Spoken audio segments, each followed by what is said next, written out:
Hello and welcome to another episode of Dare to Homestead. I'm Lori. This is Matt with Dawnbreaker Farms. And today we're going to talk about the 12 steps to milking your goats.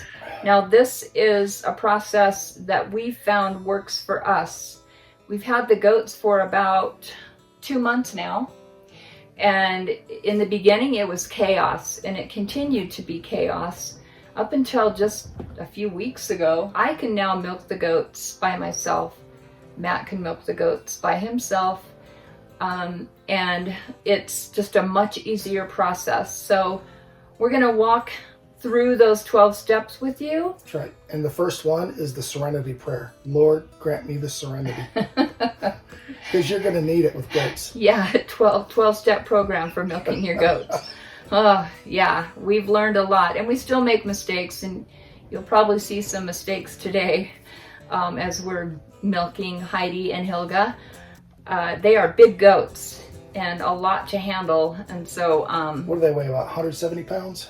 They weigh more than I do, a lot more than I do, and they've taken me down a couple of times, not because they're mean, they're just... they're wonderful goats. We've learned a lot more about how to handle them. And so number 1 of 12 is feed your goats. Right. Yep, feed your goats first so you distract them. And we'll look at that now. Watch out. Okay. Go, guys. Go. Okay, so they're distracted with food.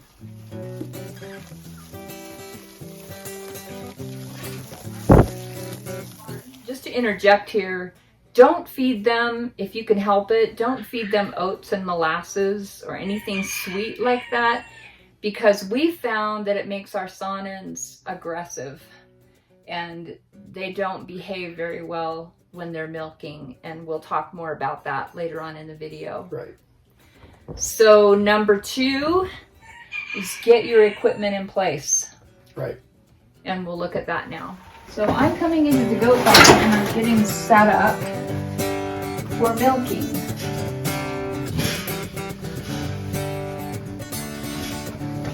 So I've got the hay ready to go on the milk stand. You'll see what I do with that once I get Hilga in here. Now I'm gonna go get the equipment and get it set up while they're distracted with hay.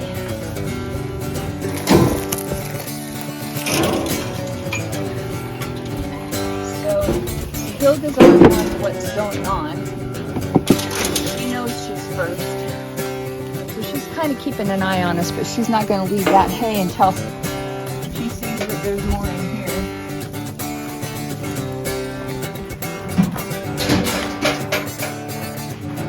Yep, have a place for everything, and everything should be in its place. You should be well organized.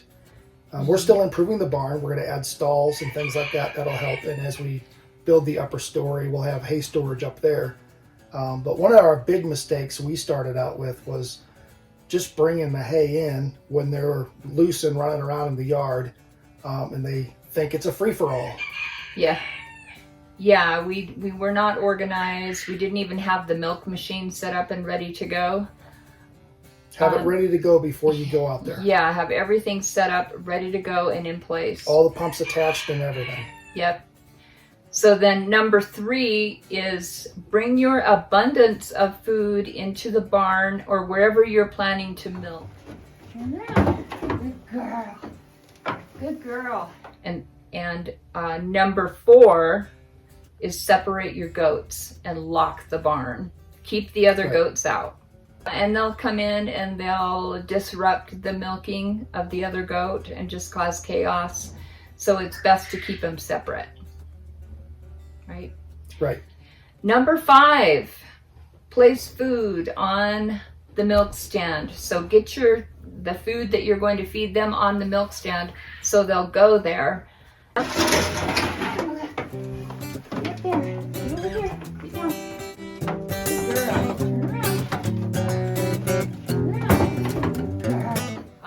Hilga, well, they both have it figured out. They know where the food's going to be. And so Hilga will just jump right up there. That is number 5. Get your food on the milk stand. and secure your goat, and we'll show you that process. Better at it all the time. So she's happy. She's got plenty to eat. Okay, now number 6. We'll show you how you clean their teats. You want their teats clean and sterile. Yeah, you don't want dirty, sweaty goat teats stuff in your milk. So No. you want to clean it. Yeah, and our goats get so dirty. We live up here in the mountains, and this is just Right. a really fine dirt. Very fine. And they like to roll in it. It's always in the air. If you turn a lamp on at night, it's just floating through the air.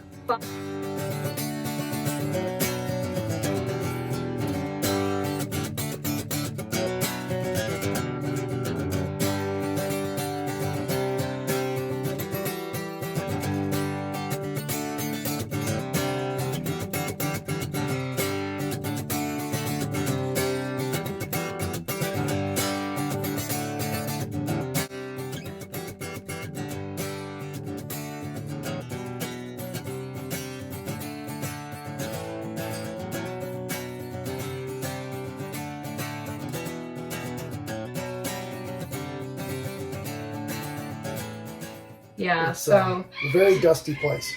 so you want to make sure that the teats are clean.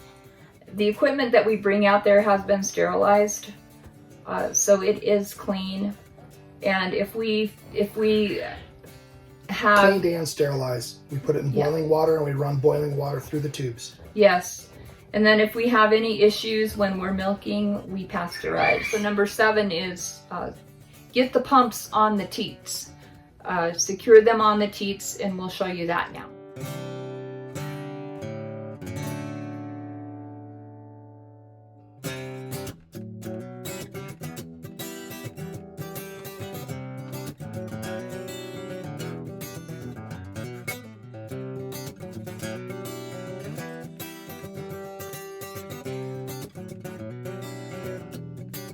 And you need to put them on right. Sometimes we have accidentally we didn't have our coffee, and we accidentally put our pumps on backwards, the tubes in the wrong sections, and so it would blow air towards the teats, and then suddenly we would get milk spurting out of the machine.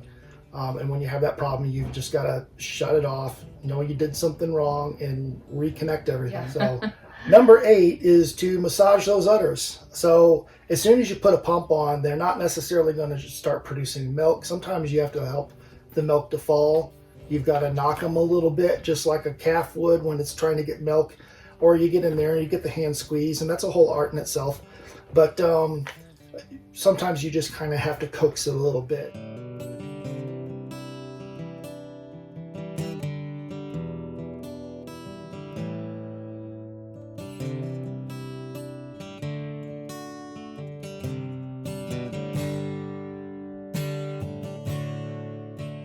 So Number 9? Number 9 is stay with your goat.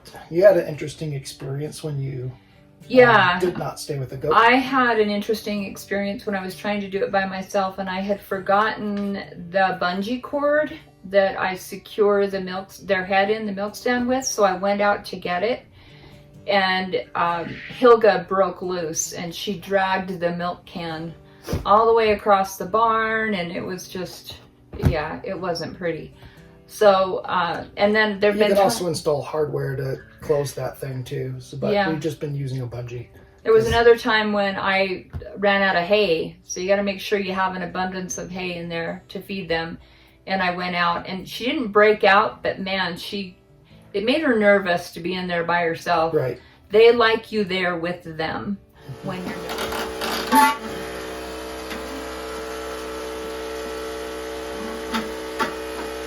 When you're milking, it's just what they're used to and what they need.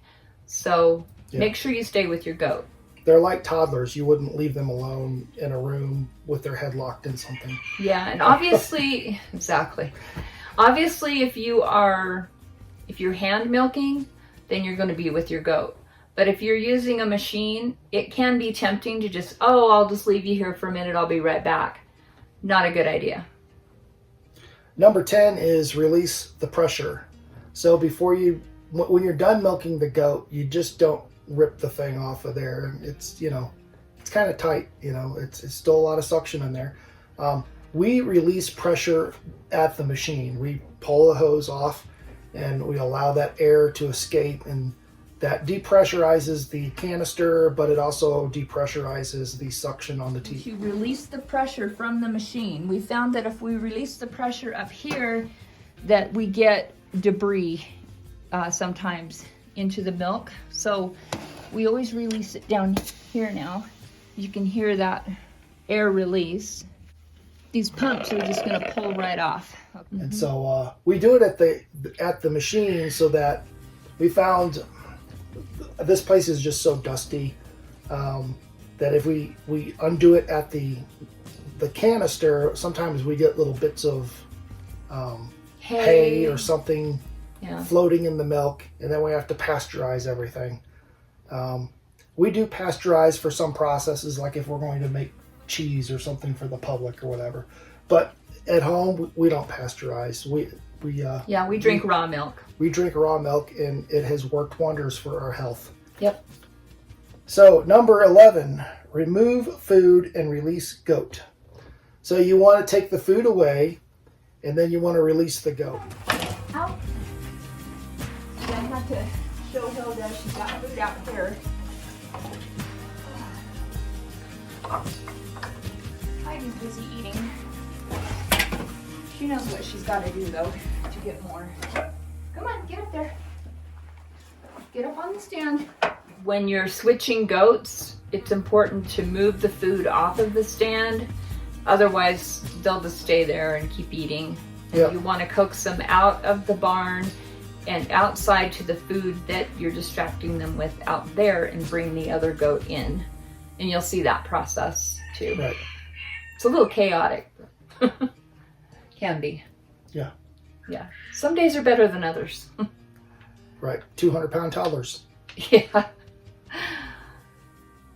Okay. They haven't had their nap and they want a cookie.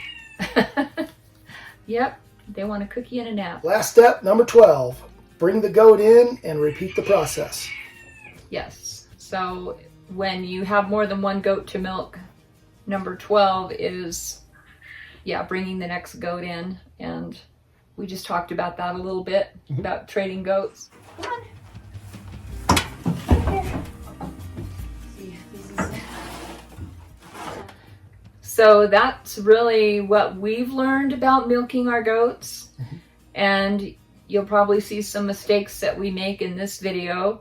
It is a little chaotic. It's always a little chaotic, and probably for me, the most stressful part of the day, but also one of the most rewarding. And it's a great way to spend time with your goats, to bond with your goats. Oh, and one thing I want to mention, make sure your goats have plenty of water.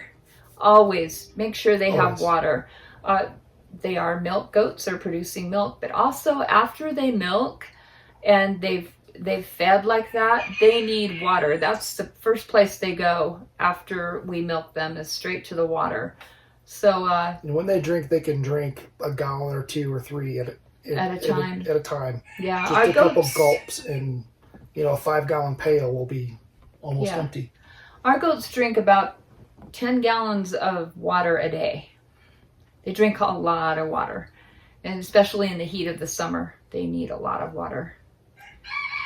So thank you for watching. We hope you enjoyed this video and you learned something from it. We're not experts, so if you have any tips for us, any corrections that you want to make, please comment and let us know, because we are learning. We are humble, not proud, and we need all the help we can get. But we're doing it, so go get some goats and do it yourself. Yeah, and dare to homestead. Okay, so Matt's gonna milk Heidi. We decided to trade, and I'll film for a while. But it's the same process. So step number 1 is to feed your goats. Don't feed them oats if they're super aggressive about it. It's oats and molasses and they love it. Get your goat equipment in place, which we have ready to go over here. Always have the abundance of the food in the barn so you don't run out and have to leave your goats. Separate your goats. Locks the barn door. So to start it up, we turn it on. We have to make sure the hoses where the milk comes through is clamped. This allows you to build up pressure, so the suction is good. I've already cleaned off her teats. So I place one, and I open up the clip, and I make sure that this action in here is pumping before I put on the other. And sometimes you gotta massage the udders just a little bit to get their milk to fall. Yeah. Come on, girl, I know you got milk in there. Yeah. There it goes. I saw something. Yep, okay, that tube's flowing good. There it is, see it? Yep. And we've got milk. Okay, another thing to do is to watch their udders. You can see she's about half full now, and she's not milking, like she's not done. Okay, so you got to make sure you're supervising. Good. And you got to make sure you're supervising the milking process, because as you can see, her udders are not empty and there's no milk coming out. We're gonna release pressure from the teat. Again, we do it down at the pump. We don't do it on the tub. We try to keep that as sealed as possible. And it just slips right out. And now she looks like she's just got a little deflated balloon down there instead of a basketball. Yep. And Heidi's putting on a little bit of weight. We got to cut back on her feed. Helga looks good, but I don't think that's goat bloat. I think that is too much to eat.